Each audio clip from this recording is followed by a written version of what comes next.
Welcome back into the GSMC Sports Podcast for our final segment of the day. I just wanted to sort of talk about this playoff picture as a whole now, and looking at the remaining teams, we are going to have a new champion. We're going to see a new finals MVP, and it's probably going to come from one of these young stars. Each of the four teams remaining has an all-star young player, from Jason Tatum and the Celtics, Tyrese Halliburton, Luka Doncic, Anthony Edwards, and we're in this new era of the NBA, so I just sort of wanted to talk about what we're looking here in general, because all of the main stars from the 2010s were eliminated headed into round two. Even before the conference finals, LeBron James, Steph Curry, Kevin Durant, Kawhi Leonard, Paul George, Westbrook, Harden, Anthony Davis, Jimmy Butler.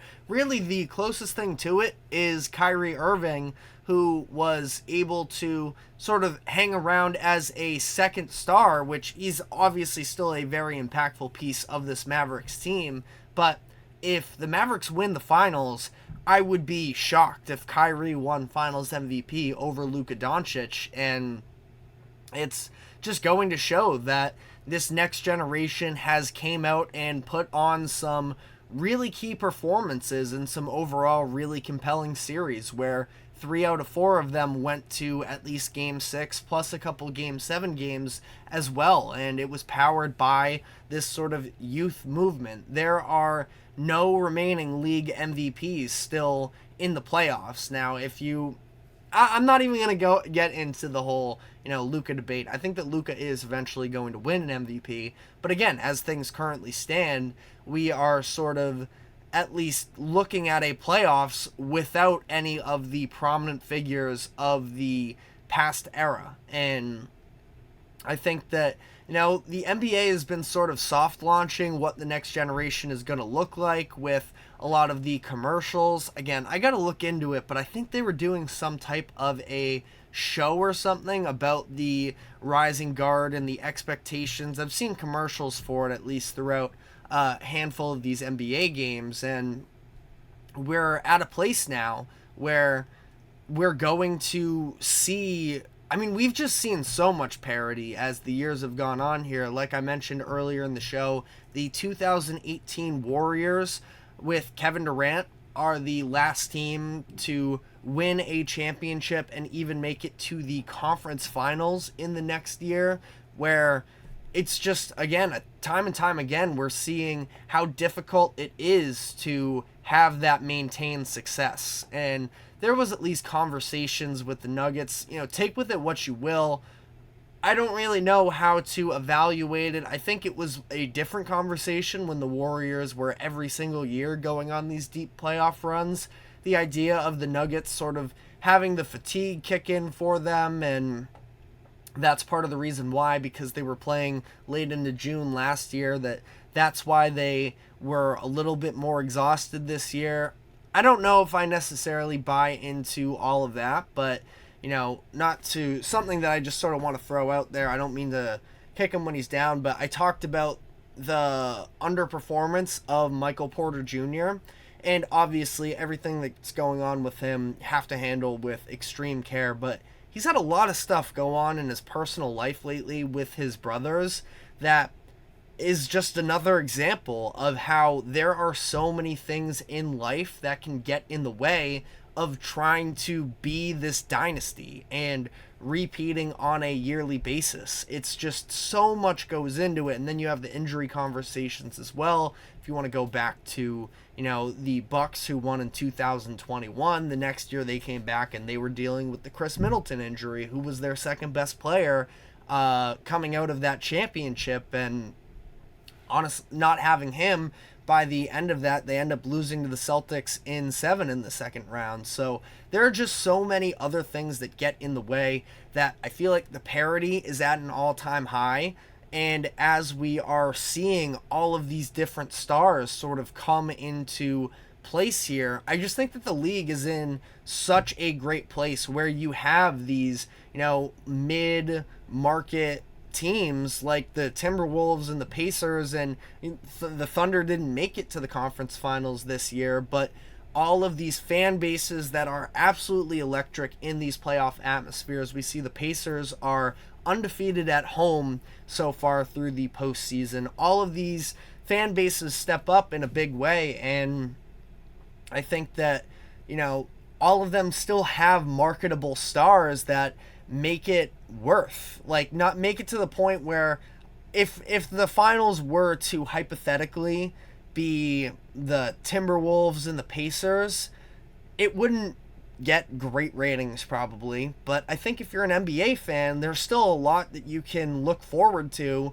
from a star standpoint. And we're going to get more tomorrow into the different types of matchups we could see in the finals and what types of storylines would be the most compelling. So I don't want to dive too much into that right now, but again, I think that all of these options are a lot of fun, and we're just seeing the NBA sort of transition into this next generation right before our eyes, where we sort of knew it was going on. Obviously, at the All-Star break, we had the conversations around who is going to be the next face of the NBA, and it at times maybe felt a little bit forced, but here we are now in May, and I think that whoever wins the finals this year has a great chance of taking home that face of the NBA, look, because it kind of starts with titles. Obviously, you got to have the talent, and the regular season accolades sort of come into play as well.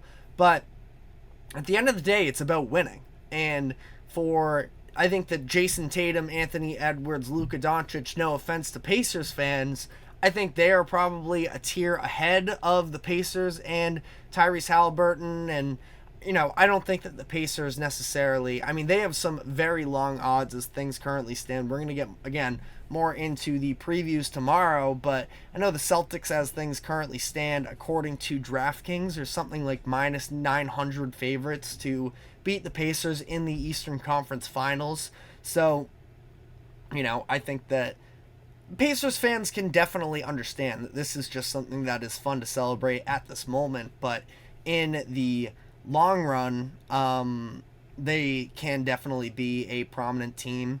But again, just seeing all of these players carry their teams to wins and do so, and I think the different sort of skill sets that come with each and every one of these players. Again, I know I mentioned they're eliminated, but Shai Gilgeous-Alexander for Oklahoma City, his sort of mid-range style, playing good defense, and being more of a score-first point guard, but does still have that playmaking ability when his team can actually show up. Luka Doncic, just a pure scorer, sort of like that James Harden level scorer that we saw for all those years as well. Anthony Edwards and Jason Tatum, I do think there's a lot of similarities in their game. The ability to sort of slash and impact the game as well when they are not scoring quite as much. I think that Edwards has shown a lot of shades that remind me of Tatum during this playoff run as well. All of it's just really exciting to see. And it's not going to stop there with just who we are, currently watching, where I don't think that any of those names that I just mentioned are necessarily going to be able to pull off any type of a big, I'm not saying they can't make a playoff run, but to the, gravity of what we're seeing from some of these other young players and in comparison to what they've done their entire careers, I think we're just sort of past that point, and we're only going to see more of these young players step up. Victor Wembanyama, for whenever he gets a competitive team around him, I expect him to be in that conversation as well. And the list really goes on for all this young talent, and I think it's really exciting to sort of monitor how this plays out. But let me know your thoughts on this next generation of the NBA. That is all we have time for today. Thank you very much for tuning into the GSMC Sports Podcast. Thank you to the GSMC Sports Network for allowing us to host this show. Remember to like, follow, subscribe wherever you keep up with us. Be sure to follow us on social media for more exclusive short content as well. We are live every 2 to 3 p.m. Eastern, so we will be back tomorrow. We will see you then. Take care. Mm-hmm. Mm-hmm. Let's go. I wake up to a little bit of drool on my pillow, feel like it's gonna be a bad day. Yeah, I'm tired of shit, and the coffee ain't hit yet, damn, ain't that great.